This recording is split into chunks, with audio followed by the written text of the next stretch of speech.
You're like, shut up! Did you take your medications? I didn't even test shot it because we just came back in. God damn it! No, I did do it. Okay. Yeah.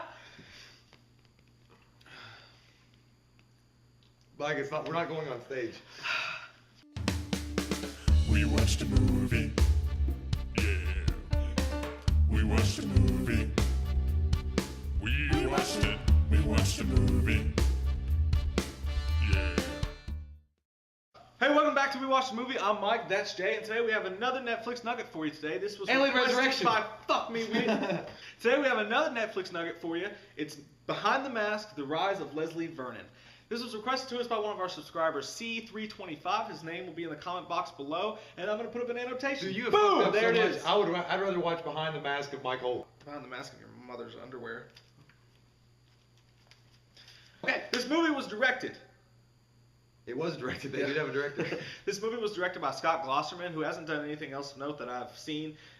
He is, though, doing a sequel to this called B42M, or B4TM. I guess it's going to mean Before the Mask. Why don't they just call it Before the Mask? Jay, I don't know. It stars Nathan Baesel as the main guy, as Leslie Vernon. And it's also got a couple of people from the horror universe. The Robert Kane Englund. Hodder's in it for a second. Yeah, Kane Hodder's in it for a split second. Robert Englund's in it. The chick, the old lady from... the psychic from Poltergeist. Yeah, from Poltergeist is in it. Oh. The women talk like this. Yeah, back in the old times. She doesn't talk like that. Back in the old times. Back in the old times. I- That was good, wasn't it? No. Back in the old times. Dude, you just sound stupid. Back in the old You said you kind of sound like Hunchback. Esmeralda. Anyways, Hulk Hogan. Behind the Mask, Right, you do the whole video like Hulk Hogan do. Like, you don't mean Gene. Behind the Mask, The Rise of Leslie Vernon it's like a mockumentary homage to horror movies slash kind of its own horror movie comedy. I don't really know how the horror fits in, but we'll go with that. It's a slasher movie. Yeah, but it's not really a horror movie. I wasn't scared is my point. Yeah, I don't think you're meant to be. Yeah. But no, it's about this guy, and it takes place in a world where Jason and Freddy and Myers and Michael... I can't breathe. Jason and Freddy and Michael Are you that Myers. excited? Yeah, all that stuff actually happened. And this guy is training to be a serial killer. This film crew comes along to film him as he prepares and learns how to become a serial killer. And it's kind of a mockumentary, and then at some point it turns into its own little movie kind of. It's very strange. It's hard to give a plot for it, but just fucking watch it. And I didn't know what to call it because at first when I was first watching it, I mean, a mockumentary didn't even pop in my head. I just thought I was watching like a serial killer movie with cops.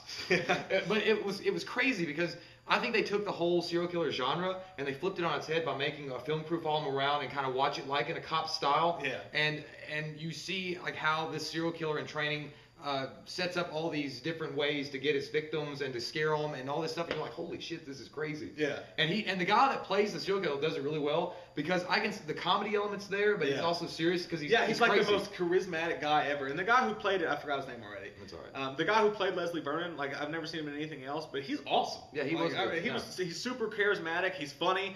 He's like overly excited about this. He's like, you guys, you don't understand how great this is gonna be. Yeah, and then like and even to a certain extent, the film crew starts getting involved in it. They get really excited when he pulls off something. Like there's a scene where he goes to a convenience store and he's been stalking this victim that he wants to have as his first victim or his main victim. Yeah. And he shows how they do all these Houdini tricks. Yeah. Like how he's got like a little brick that holds the door open and he has a little fishing line. And when the girl walks up to throw away the dumpster, he's gonna yank the fishing line so the door closes. Yeah. And then she's gonna be scared. But he gets the film crew involved. He's like, I'm gonna let you guys do this. I'm gonna let you guys. And then they get involved. And when he comes back, he's like, did you guys see that? Oh my god! And then the film's like, yeah. And it's like nobody realizes at any point they're gonna say, you know what? This guy might be for real. And he's probably gonna kill all these people. He's so happy, like it's hard not to be happy for him. Yeah. I'm not trying to like say I promote his killing, but he's just so excited. Yeah, this movie really is a love letter to horror buffs, like serial killers. It's also a parody on it too. Yeah, it's a parody, but I think it's like a love letter to like people that enjoyed and loved all the Michael Myers, Freddy Krueger, Jason, even after the stupid ones, in the stupid movies. And it's like, you know what? Here's something for all the cliches of the horror industry. They play off them, and they kind of explain in a jokingly way like how this stuff happens in the slasher movies and stuff like that. And it's a fun movie to watch. I think it kind of tails off towards the end. I don't want to give anything away because a lot of people probably haven't seen this yet. But it kind of tails off a little bit towards the end, in my respect, when it becomes more of a movie rather than just a mockumentary. I think that the actual like horror and death scenes could have been better. They were just kind of like half-assed in a way. Well, I mean, it was supposed to be. I think it was like 90% comedy and 10% slasher for real. Yeah, I know, but I mean, they could have made it kind of cool. Yeah. It's kind of like Cabin Fever. Like the first part of the movie is a joke, but then it gets hardcore. Like if you're gonna go into horror movie mode, go into it. Well, you know the thing is though is I did like I like the plot, the way it twisted toward the end. Yeah. Like when you really start figuring out Vernon's plan all along. Yeah. And you're like, that was pretty fucking cool. I didn't expect that. Like it's just it teeters on this line. It's like it almost doesn't work because you're like, you guys have to know he's actually gonna be killing people. Like why are you acting like you're okay with this when you're not? But then she's also surprised and shocked when it actually starts to happen. Yeah. She's like, oh my god, he's really going to do it. Yeah, it's like, what the hell did you think? He's going to do it, Mike. What'd you think about his mask?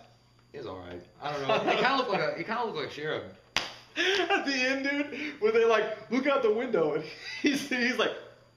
Yeah, I don't know what I think about the mask. I think it was just a generic, like, faceless mask. I think the mask was absolutely perfect because it's kind of freaky, but it's also hilarious. But then and it kind of is the perfect body. But he was wearing suspenders and like, and he has like a Children of the Corn like hook.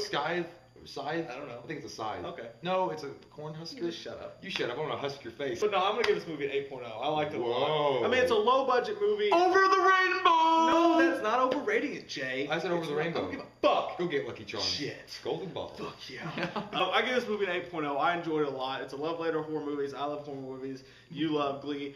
And, you know, it's just it's a fun movie. Who doesn't like Glee? I never even see Glee. 8.0, that's fine. I can kind of see it, not really. But I'm going to give it a 7.0. Okay. I think it's a solid movie, and I think the only reason why it does so well for me is because the guy that played Leslie Vernon. Oh, I got it.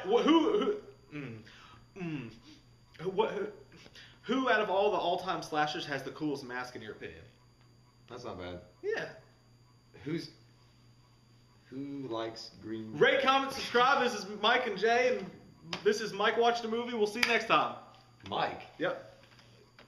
You don't watch jack shit, donkey. Yeah. And you hear the, killing him, and then he comes back and he's like, yeah, you guys, you see that? And then he was like, what's wrong? Yeah. He's like, you sound like Vernon. I know. It's not that bad. No. Somebody get me some jeans. Yeah. 7.0, 8.0 for you. Damn, you're really licking his butt good this time. I liked it. I like it a lot. I like this movie a lot. Psycho killer. You have jeans. I'm wearing pants. So yeah. We watched a movie. Yeah. We watched a movie.